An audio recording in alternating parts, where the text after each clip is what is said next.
I think you have a couple bills you want to speak on, Ryan, correct? Ryan, welcome to Senate Finance.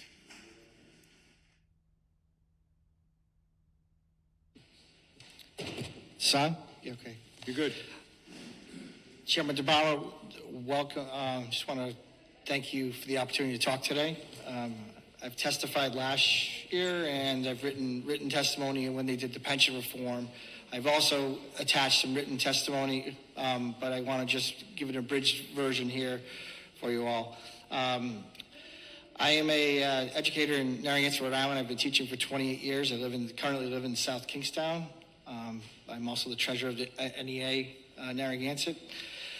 I chose the profession because I wanted to make a difference to help students grow, learn, and lead fulfilling lives. Like many of my colleagues, I didn't pursue teaching for financial gain, but because of the meaningful work we do.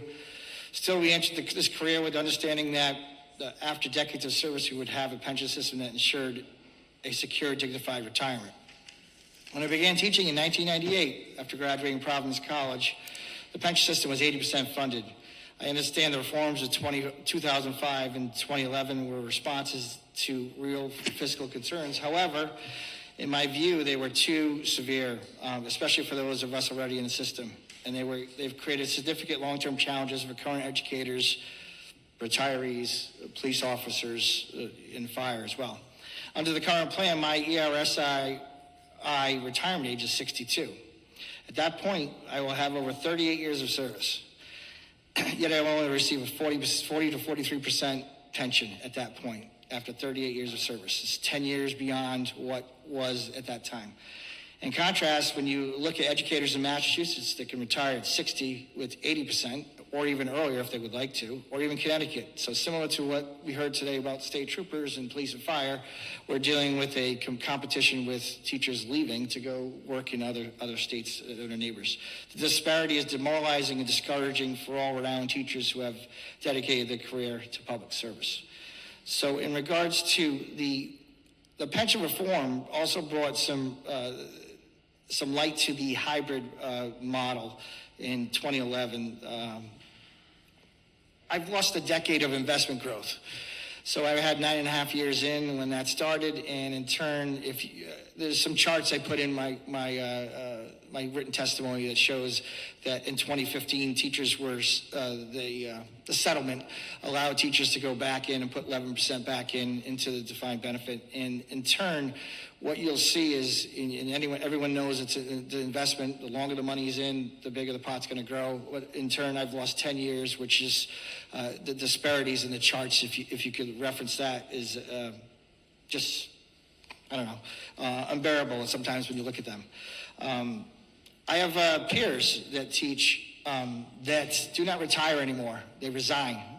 They resign from service, and they get a part-time job. The penalties at 9% per year, like you said, we could drastically go down to a 1% pension.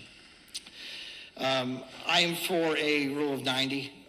I support the rule of 90. The one thing that I would consider is removing the rule, the 60. It's rule of 90 and 60, which is technically not a true rule of 90 because that's not mine. The rule of 95, my rule of 95 is 59, but yet it's a rule of 95 and 62. So I still have to go to age 62 to even touch my pension at 40%. This plan's we're going to be fully funded in 2030. I really think that working together with all the agencies that we should be coming towards a 5-year plan towards to those changes. I'll try to be brief and quick on the other one, which was Bill 0659, which talks about the accrual rate. The other piece that I think that these kind of the 90 and the accrual change probably needs to work together in my regards because like I said, it was 80% funded. The AB employers in 2015, those were ABs. I have the last AB is like sunsetting, I would call it, that I work with. It's retiring, and they're getting 60%, 62%, and retiring at 59 right now. We're never going to see that. Those that are in there right now. strike, because when those teachers were allowed to go back in 2015, they had an accrual rate of 2% every year. It was able to recoup a lot of the old accrual rates that were there prior to 2011. B1s, I've made recommendations that this might need to happen in a tiered approach. For example, I'm 51 now. Do we look at those people that were in?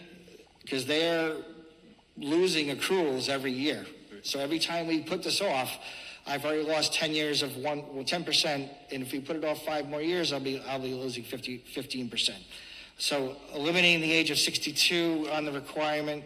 In my chart, I would love to see 1.25% from years 11 to 20, 1.75 from 20 to 1 to 25, and 2% for 26 to 30. I do have a table and a chart on the end of that, which kind of shows that I compared myself to a teacher that was hired at 2011, my current self in the middle, and then a teacher that was allowed to pause their TIA craft at 2015. Just see that graph and how I realize that there's a hybrid, but I've lost 10 years of investment. So I encourage you support of 450 and 659. I'm also in support of the 5 to 3 for those teachers over there. And of course, retirements. I have an aunt and uncle that are retired. I have a cousin was a retired North Kingstown policeman. So I'm supportive for all of it and some change. Any questions, I'd be glad to answer. Ryan, thank you very much. Any questions? Senator Feelike. So you're saying when you're talking about the 60 and the 30, that there may be some caveats in there that if you're 57 and had 33 years, because correct. A lot of teachers may start at age 22 or 23 and maybe even substitute and get a full-time. Correct. And then that's exactly my number. Full-time is age 24, then they put in 33 years, and at 57, that gets you to the 90. That's you hit it right. Those are my numbers. So at 57 years of age, I would. That's my rule of 90. But your number's my head, I guess. But one thing to consider when you do the rule of 90, right. If I retired at age 57, it subtracts 5% from my pension, which is why it's very important that the 90 and the accrual has to be done together. And I realize it can't be done. It really is not going to be able to be done together. Like, you're going to have to do, I would recommend. Well, maybe a flexibility of a range or something. Well, 50 years, if anyone that's 50 or older right now, or those that were in the 10 years, it's happened to everybody. It happened to my cousin who's a retired firefighter, police officer from North Kingstown. It's a tiered approach. I mean, I'd love to sit down. I've met with the treasurer a couple weeks ago. I've talked with Eric with NEA. I'd love to get some active roundtable discussions on this. I think it's very important. Thank you, Mr. Chairman. Thank you, Senator Ryan. Thank you very much. Any other questions for Ryan? Ryan, thank you.